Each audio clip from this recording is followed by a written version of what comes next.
Here's another really interesting one. MC Escher's Escher. circle limit 4. What do you see here?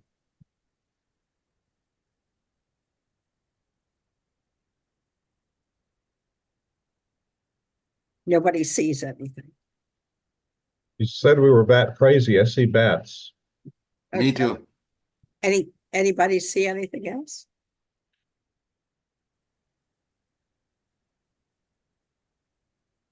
And Dorian put in the chat.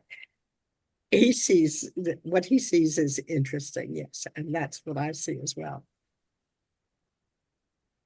He's not saying. Yeah, he did say. I can't see the chat. I'm watching the images. So who else wants to say? What do you see? I'm lost. It's a ceramic bowl with some engraving.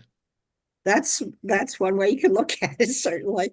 And it should be a perfect circle, but I think the systems weren't cooperating with me, so it looks kind of flat on the edges. What if you were to focus, and this is interesting too, for those of you who were focusing on the black images in some of the previous optical illusions, like the love-hate or the good-evil one, what if you were to focus on the white images instead of the black images? What do you say?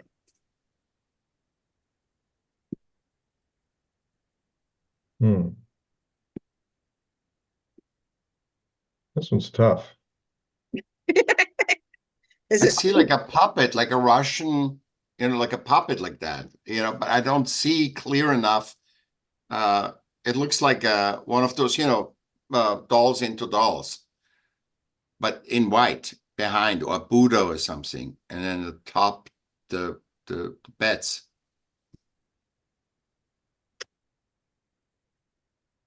Okay, I think it was Dorian, was it, who put something in the chat there? Yeah. Yes. Yes. Why don't you tell us what you see? I see the continuous balance between good and evil.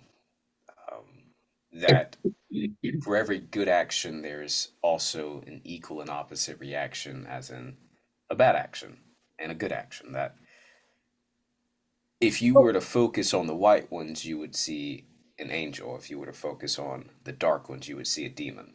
That there is a continual circle that happens throughout life, that if you focus on one thing, you may forget that the other is also there.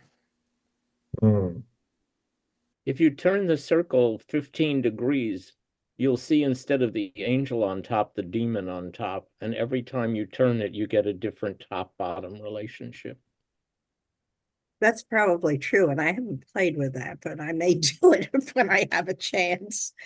That's an interesting comment. Well, yes, if you look at the way it is now, the angel is on the top, right in the center there, with the three little fingers going in. But if you go to the left of the angel or the right of the angel, there's a demon.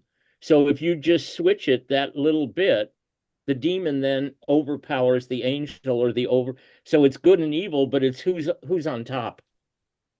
And who are we going to choose to focus on and be in our own life? Each and every one of us has that choice. Does everybody see the angel now, or are there still people who don't see the angel?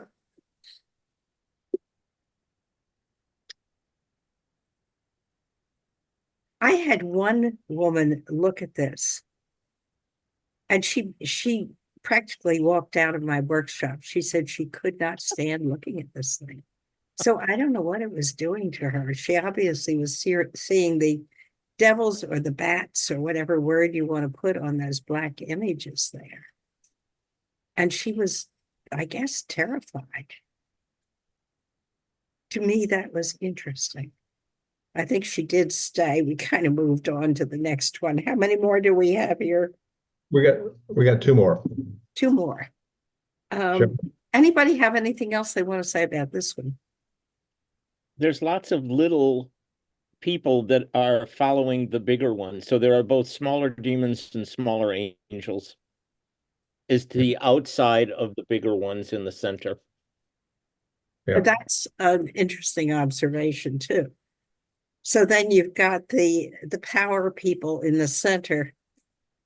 And the rest are kind of cloning them, getting smaller and smaller and smaller, which gives you that kind of patriarchal structure with the leader at the top, except there isn't one devil or bat in the center.